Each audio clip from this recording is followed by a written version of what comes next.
चला तर आता आपण काय करू, टाटाचे जे 16, 18, 16 ते 20 ज्या B6च्या गाड्या आलेल्या आहेत त्यांचं स्टार्टिंग सर्किट कसं आहे ते आज बघणार आहोत. या 16, 18, 16 ते 20 किंवा कुठली बी असू द्या B6ची गाडी कमिन्स इंजिन असणारी, त्यामध्ये स्टार्टिंग सर्किट सर्वत्र एकच आहे. फक्त वायरिंग हार्नेसचा वायरिंगमध्ये कलर कोड आहे तो वेगवेगळा दिलेला आहे.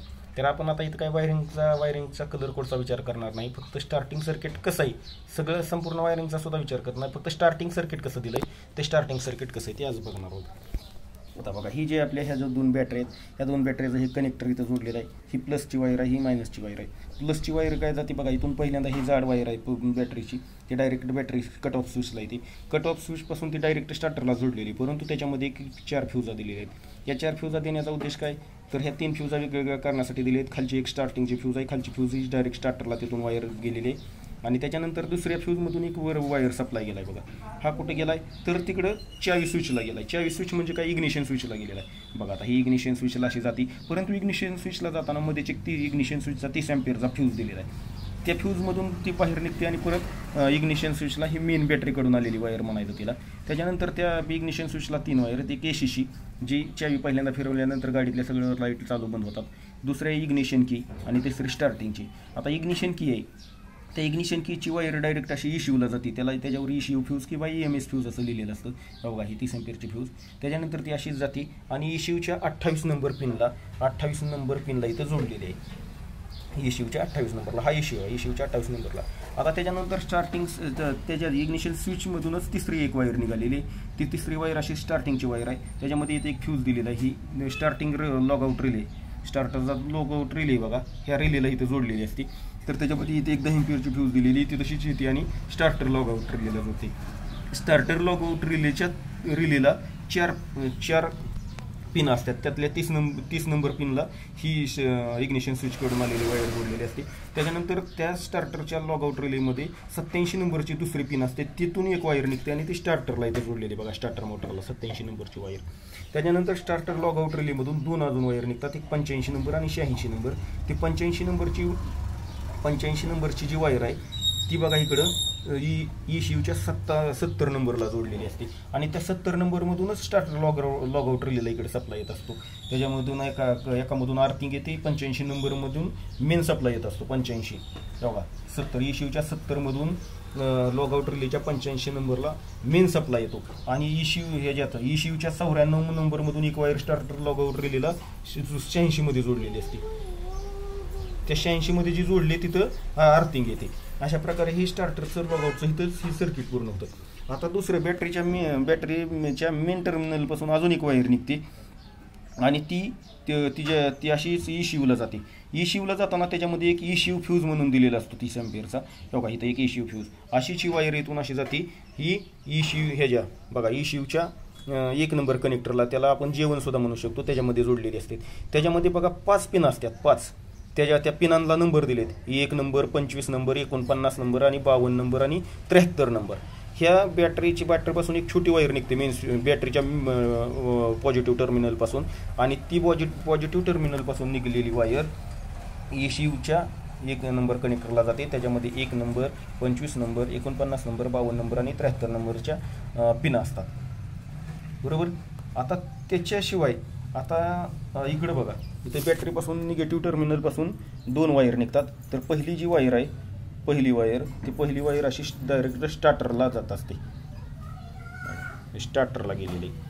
त्याच्याच बॅटरीच्या निगेटिव्ह टर्मिनलपासून अजून एक लहान वायर निघते, आणि ती लहान वायर अशी इकडे येते, आणि बघा ही ECUच्या J2 कपलर, थोडक्यात त्याला J2 कपलर म्हणा, J2 कपलरला जोडलेली असते. आता J2 कपलरला जोडल्यानंतर J2 कपलरमध्ये सुद्धा 5 पिन असतात. त्या 5 पिन असतात, त्या पिनांचे नंबर काय असतात, तर 2 नंबर, 26 नंबर, 50 नंबर आणि 74 नंबर आणि 76 number. 2 number, 26 number, 50 number, 74 number आणि 76 नंबरच्या 5 पिना ह्या कपलरमध्ये असतात. आता दुसरा इथे एक राहिला आहे आपला गिअरबॉक्सवरचा जो न्यूट्रल स्विच आहे, तो न्यूट्रल स्विच सुद्धा ECUला जोडलेला असतो. तो न्यूट्रल स्विच बघा कसा जोडलेला आहे. हा न्यूट्रल स्विचमधून 2 न्यूट्रल स्विचला काय असतात, जो गिअरबॉक्समध्ये बसवलेला आहे ह्याला 2 पिना जोडलेल्या असतात. 2 पिना म्हणजेच दोन्ही हे आर्थिंगच असतं. ह्या 42 नंबर त्या न्यूट्रल स्विचला एक वायर बघा ECUकडून जाते 62 नंबरची, 62 नंबरची वायर अशी जाते इकडं, आणि ही जाते हे आर्थिंग, आणि ज्यावेळेस ही आर्थिंग इथून इकडे माघारी येतं. ज्यावेळेस समजा आता ही अर्थिंग गाडी जर न्यूट्रल असेल तरच हे अर्थिंग सर्किट पूर्ण होतं आणि गाडीवर तिथं ह्याच्यावर क्लस्टरवर आपला एन लागलेलं राहतं. जर हे गाडी गिअरमध्ये असेल तर हे क्लस्टर हे अर्थिंग इथं जाते पण इथून माघारी इकडे येत नाही, त्याच्यामुळे हे सर्किट पूर्ण होत नाही आणि इथं डॅशबोर्डवर आपला किंवा क्लस्टरवरती न्यूट्रल गाडी दाखवत नाही. अशा प्रकारे हे इथं झाले. आता तुम्हाला समजा गाडी चालू होत नाही, गाडी जर चालू होत नसेल तर तुम्ही काय करायचं, काय चेक करायचं. जर गाडी गिअरमध्ये असेल किंवा ही वायर कट असेल आणि गाडी गिअरमध्ये असेल तर ही गाडी चालू होणार नाही, स्टार्टर बसणार नाही. त्याच्यानंतर ज्या बऱ्याचशा अशा प्रॉब्लेम आहेत की आपल्याला ह्या गाड्या बघा, ही ECUची फ्यूज आहे, ECUची फ्यूज आहे, ECUला जाणारी, ECUला बॅटरीपासून मेन सप्लायला जाणारी फ्यूज आहे. ही फ्यूज सुद्धा गेली तरी सुद्धा इकडून ECU इकडे सिग्नल देत नाही, ही गाडी चालूच होत नाही. त्याच्यानंतर आपलं बघा इथं एक स्टार्टरच्या पुढे एक मध्ये 4 फ्यूजा दिलेल्या आहेत. यामध्ये खालच्या बाजूला एक खालच्या कडेची जी फ्यूज आहे 4 मधली, ती जरी फ्यूज समजा गेली उडली तरी सुद्धा गाडी चालू होत नाही. त्यावेळी सुद्धा आपण हे चेक करायचं, हे बॅटरीचं मेन कट ऑफ स्विच आहे त्याच्या पुढची फ्यूज, ही अशाच प्रकारची फ्यूज आपली BS4 मध्ये सुद्धा दिलेली बघा. आपल्या 16-18ला 16-23 मध्ये ही फ्यूज आहे. त्या बॅटरीवरची एक खालचं मेन स्विच आहे त्याच्या पुढेच थोडक्यात दिलेली एक फ्यूज, ती फ्यूज ही सुद्धा तिथं स्वतंत्र दिली, अशा 4 न देता स्वतंत्र एक फ्यूज दिली.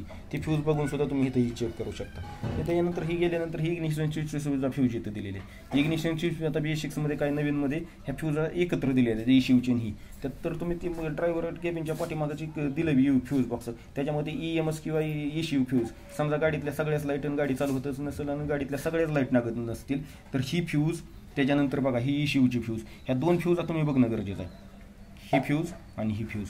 क्लस्टर त्या डॅशबोर्डमध्ये दिलेत बघा, मला वाटतं 28 नंबरला 3ऱ्या लाईनला वरून 3 नंबरला का 4 नंबरला ही फ्यूज आहे, तर त्याच्यामध्ये हे दिलेलं आहे. तर तुम्ही अशा प्रकारे हे टाटाचे जी 16-18 गाडी BS6 त्याचं स्टार्टिंग सर्किट हे अशा प्रकारचं आहे. अशा प्रकारचे प्रॉब्लेम आपल्याला ह्याच्यातून शिकता येतील, पण ही प्रॉब्लेम अशा प्रकारे तुम्ही काढायच्यात. हे बॅटरपासून आपण सुरुवात केलेली आहे, सगळं तुम्हाला सांगितलेलं आहे.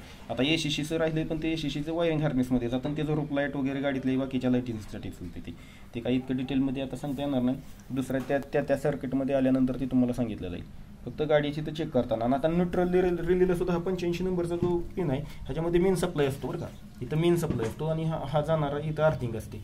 ह्याच्यात सुद्धा हा कुठला बी रिले असतो त्या 85 मधलं की मेन सप्लाय येतो तिथं. अशा प्रकारे आता आपण टाटाची जी 16-18 गाडी किंवा 16-23 गाडी त्याचा हे मेन फ्यूज आणि स्टार्टिंग सर्किट कसं आहे ते बघितलेलं आहे. समजलं तर सांगा. दुसरा कुठला चॅप्टर तुम्हाला पाहिजे असला तर त्याविषयीची सुद्धा सविस्तर माहिती तुम्हाला सांगितली जाईल.